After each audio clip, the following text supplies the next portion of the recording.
My name is Carlito, and this is the true story, painful, humiliating, and ultimately liberating, of how I discovered that the woman I planned to marry was selling herself to the world as single, unattached, and open to anything, all while smiling by my side, planning our wedding. I never imagined that a simple notification, an accidental click, and a lie too polished would reveal the kind of person sleeping in my bed. And I confess, I never thought I would be capable of revenge like this. But before I tell you how I destroyed her socially, emotionally, and familially, without raising my voice, without insults, just with the truth, I need you to hear how it all began. The day I discovered my fiancée was active on 3 dating apps, claiming to be single, childless, and looking for adventure, something inside me broke. But what she didn't expect was for me to save everything, every message, every photo, every conversation, and use it at the exact moment, 2 days before the wedding. Because when someone betrays you like that, when someone makes you feel small while smiling next to you planning a future with you, revenge isn't imagined. It is executed with surgical precision. If you've ever been betrayed, if you've ever been made to feel small while they smiled at your side, stay. Like the video, comment which country you're watching from, and subscribe. Here, revenge isn't imagined. It's executed with precision. Lucia and I had been together for 3 years. 3 full years. She was that woman everyone called a rare gem, polite, refined, elegant, from a traditional family with money and reputation. She always told me I was the best thing that ever happened to her. That she loved me. That she couldn't imagine her future without me. That I was different from all the other men she had known. And the fool, blind with love, believed every word, every promise, every "I love you," whispered in the dark of our room. The humiliation began on a Tuesday afternoon. An ordinary Tuesday that would change my life forever. I was working on Lucia's laptop, installing a program she needed for college. Nothing out of the ordinary. She always asked for my help with technology because she claimed she didn't understand computers at all. When I connected her phone to the laptop to transfer some files, something appeared on the screen that made my heart stop for a second. A bright notification on the screen. Your Bumble account received 7 new likes. I froze, completely paralyzed. I thought I was seeing things that I had misread, that maybe it was spam or some virus. But then the phone vibrated again, and another notification appeared. Update your profile photo to get more matches. My blood ran cold so fast I felt instantly dizzy. My hands shook. My heart beat so hard I could hear it in my ears. With trembling fingers, I opened the app. And what I saw destroyed me from the inside. There she was. Lucia, 27 years old. Marital status, single. Looking for something casual. The description read, "I like confident men who know what they want. No drama, no complications." There were 3 photos of her. Beautiful, professional, sensual photos. And worst of all, they were photos I had taken of her myself during our vacation last year. Photos of moments I thought were special, intimate, ours. My stomach turned. I felt nauseous. I shook so much I almost dropped the phone. But the nightmare didn't end there. With shaking hands, I opened the app's side menu. And there was the final sentence, "You are also on Tinder, Hinge." She had used the same email for all 3 accounts. 3 apps. All active. All with the status, recently online. Just at that moment, she walked into the room. She saw me sitting there, her phone in my hands, my face pale as death. She realized immediately that something was wrong. "What happened?" she asked, with that sweet voice I loved so much. "You look like you've seen a ghost, Carlito." Without a word, I turned the phone toward her. I showed her the screen. She went pale for exactly 2 seconds, and then, unbelievably, she started laughing. A nervous, forced, fake laugh. "Oh Carlito, do you seriously believe that? It's a prank my friends played on me. You know how they are. Always doing silly things." A prank. A complete profile saying, single, on 3 different apps was a prank. 3 apps. I said, trying to keep my voice calm even though I was shattered inside. "Oh please, don't be dramatic," she replied with disdain, as if I were a child throwing a tantrum over nothing. And then she said something that destroyed me in a way that still hurts to remember to this day. Something I will never be able to forget. She looked me straight in the eye and said, "Carlito, do you really think that you, the way you are, would have a woman like me if it wasn't because I chose you? You should be thanking me for being with you. Not every woman would look at someone like you." I will never forget the way she said, "the way you are." The scornful tone. The look of superiority. As if I were trash. As if I were a consolation prize. As if I should feel lucky that she, with all her beauty and money, deigned to be with me. From that day on, everything changed. She showed herself as she really was. She became cold, distant, almost cruel. She started going out more with her friends, coming home late at night, turning her phone face down every time it vibrated. And every time I tried to talk about it, every time I mentioned what I had seen, she cut me off impatiently. "Oh, Carlito, seriously, are you going to keep going on about that? Cut it out. Get over it." And always, always, she ended with the same poisonous phrase, "Learn to trust. Don't be so insecure. That isn't attractive in a man." Insecure. I was the insecure one. I had proof of 3 active dating apps and I was the problem. I was the dramatic one. I was the one who needed to change. That was when I understood it with crystal clarity. She wasn't afraid of losing me. She was afraid of losing the wedding. Because in her twisted mind, I was the perfect plan. The stable idiot. The guaranteed man. The reliable provider. The one who would pay the bills while she looked for something better. Someone more interesting. Someone more exciting. Until she found that someone I was enough. I was plan B. The life vest. The insurance. That realization broke something inside me. Something that would never be the same again. I spent entire nights sleepless, staring at the ceiling, feeling a huge void in my chest. I felt betrayed, humiliated, used, deceived. But after several days of agony, I made a decision. I wasn't going to cry for someone like that. I wasn't going to beg. I wasn't going to plead for her love. I wasn't going to be the pathetic victim of this story. I was going to destroy her. But not with violence. Not with screaming. Not with insults. I was going to destroy her in the only place where she felt untouchable, invulnerable, perfect. In front of her rich, traditional family.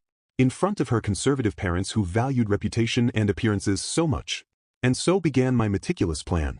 For the next few weeks, I acted as if nothing had happened. I smiled. I was kind. I continued with the wedding plans. But in secret, in silence, I gathered evidence. Every night, when she slept, I checked her phone. I took screenshots of everything. Absolutely everything. Screenshots of all the profiles on the 3 apps. Screenshots of all the conversations with other men. Screenshots of all the new matches. Screenshots of the photos she had shared. Screenshots of messages where she flirted, where she made plans to meet others, where she said things that made me feel physically sick. And the most valuable, the most incriminating thing of all, a voice note she had sent to a guy on Hinge. An audio where she said, with that same sweet voice she used with me, "I'm engaged, but he doesn't know anything. I need excitement in my life while I prepare for this boring wedding. I need to feel something real." When I heard that audio for the first time, I felt my heart die. That something inside me went out forever. But I also felt a cold determination, absolute clarity. I knew exactly what to do. And I knew exactly when to do it. The big day arrived. Well, not the wedding day exactly, but 2 days before. Lucia's parents had organized a huge pre-wedding dinner at their mansion. A massive mansion, with perfect gardens and furniture that cost more than a car. The whole family was there. All the groomsmen and bridesmaids. All the closest guests. About 50 people in total. Lucia's mother, an elegant lady with sparkling jewelry, approached me with a warm smile and said, "Carlito, you are a treasure. My daughter couldn't have someone better. You are exactly the kind of man we always dreamed of for her. Hardworking, responsible, with good values." If only she knew the truth. If only she knew who her perfect jewel of a daughter really was. Lucia came down the stairs that night looking radiant, beautiful, smiling. Dressed in white, as if she were already the pure and innocent bride. She smiled at everyone, greeted, hugged, acted like the happiest woman in the world. As if I were the love of her life. As if our story were a fairy tale. And it was at that moment, watching that perfect performance, that I decided, it was now or never. I tapped my glass with a knife. The sound resonated through the hall. Conversations stopped. All eyes turned to me. Lucia looked at me with that radiant smile, thinking I was going to make a romantic declaration of love. Poor naive girl. "Excuse me," I said in a clear, firm voice, "may I say a few words?" Everyone nodded, smiled, settled into their seats expecting an emotional speech. I walked over to where the projector was, which they had set up to show photos of us during dinner. I connected my phone. And I began. The first image appeared on the giant screen, Lucia's full profile on Bumble. Her smiling photo. The status, single. The description, looking for something casual. The room plunged into a sepulchral silence. You could hear a pin drop. Second image, her Tinder profile. Single, no strings attached, no drama. Third image, her Hinge profile. Looking for adventures and men who know what they want. Lucia turned white. Whiter than her dress. Whiter than the wall behind her. "Carlito, what are you doing?" she whispered with a trembling voice, panic in her eyes. I spoke loud and clear so everyone could hear. "I just want your family to know the woman I was going to marry. The real woman. Not the performance you all know." Next image, conversations with other men. Flirty messages. Suggestive messages. Plans to meet up. addresses shared. Lucia's mother began to cry. Her father stood up from the table, his face red with fury. Cousins murmured. Aunts covered their mouths in horror. The groomsmen didn't know where to look. And then I played the audio. The audio where her sweet, clear voice said, "I'm engaged, but he doesn't know anything. I need excitement in my life while I prepare for this boring wedding." Lucia screamed. A desperate, heart-wrenching scream. "Turn that OFF. Turn that off now." She ran towards me, trying to snatch the remote. I moved, dodged her. "Here you have it," I continued with a calm voice. "Proof that less than 48 hours before our wedding, my fiancée was active on 3 dating apps, selling herself as single, available, looking for other men. While I paid for the venue, the catering, the flowers, while I organized our honeymoon, she was seeking thrills with strangers." She looked at me with eyes full of tears, rage, shame. "You're a monster. How could you humiliate me like this?" "I am the monster?" I replied calmly. "I am not the one who lied for 3 years. I am not the one who had active profiles looking for others while planning to get married. I simply showed the truth." And then I said the final words, "The wedding is cancelled. And you, Lucia, are alone. Just as you deserve." I walked out of the hall with my head held high as she fell to her knees on the floor, crying, screaming, begging. Saying it was a lie, that it was a prank, that it was her friend's fault, that someone had hacked her accounts. But no one believed her. No one. Because the evidence was irrefutable. The audios were her voice. The photos were her face. The conversations were her words. As I walked toward the exit, I heard Lucia's father scream, "Get out of my house. You have embarrassed us all." I heard her mother sobbing. I heard the guests murmuring, judging, condemning. I felt a peace I had never experienced before. Absolute liberation. A huge weight lifting off my shoulders. But the story doesn't end there. The real revenge, the real justice, came later. Lucia was kicked out of her own party. Her parents, destroyed by public shame, cut off all financial support. The luxurious apartment where she lived was theirs, so she had to move out. The car she drove was in her father's name, so they took it away. All her friends, those superficial friends from rich families, distanced themselves from her. No one wanted to be associated with the scandal. Her social media profile was flooded. Guests began sharing the story. Screenshots circulated. In less than a week, the whole city knew what she had done. Her reputation, that reputation she cared so much about, was completely destroyed. She tried to contact me. Hundreds of messages. Dozens of calls. All blocked. All ignored. She tried to show up at my job. Security escorted her out. She tried to talk to my family. My mother, a wise woman who never completely trusted Lucia, slammed the door in her face. And here comes the real twist, the final turn that no one expected, not even me. 3 months after the exposure, I received a call from an unknown number. Usually, I don't answer, but something told me to. It was a woman's voice I didn't immediately recognize. "Carlito?" she asked with a nervous voice. "It's Daniela, Lucia's cousin. I need to speak with you urgently." Daniela and I had spoken few times, but she always seemed different from the rest of the family. Genuine, humble, real. I agreed to meet her at a cafe. What she told me that day changed absolutely everything. It turns out Lucia wasn't alone in this. It had all been part of a much more elaborate and twisted plan than I ever imagined. Daniela showed me messages, proofs, evidence she had collected for years because she always suspected something. Lucia and her best friend, Valentina, had an agreement. A sick game. They competed to see who could deceive more men at the same time. They had a list. A point system. Each conquest was worth points. Each successfully deceived man was a trophy. Each marriage proposal accepted while maintaining secret lovers was the maximum score. Valentina had gotten married 6 months before us. Her perfect wedding, her perfect husband, it was all a charade. She had also been active on dating apps until the very day of her wedding. And after getting married, she continued. Her husband knew nothing. Daniela showed me everything. Screenshots of conversations between Lucia and Valentina. Conversations where they laughed at us. Where they shared stories of their flings. Where they mocked the idiots who believed them.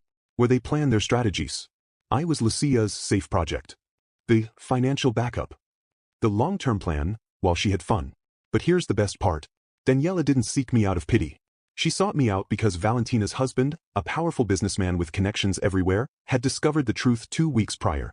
And when he discovered it, he didn't just divorce her, he used all his resources to destroy her legally and socially. Valentina had signed a prenup without reading it thoroughly. It turned out that if infidelity was proven, she not only lost all rights to his fortune but had to pay back everything he had spent on her during the relationship. We are talking millions.